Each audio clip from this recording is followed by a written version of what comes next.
Bawal pa rin ang water activity sa San Juan, Batangas kahit papalayo na ng bansa ang bagyong Opong.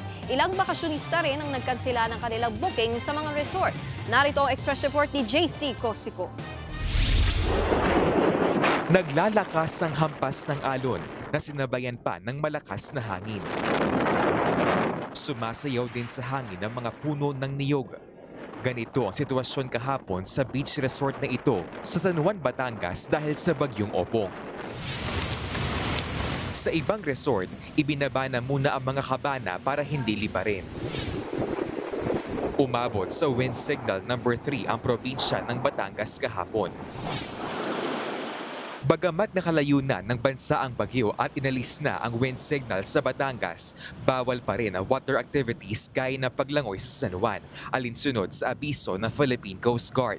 Delikado po, syempre po nandiyan yung bagyo. Hindi natin naman alam kung gaano ba siya talaga kalakas.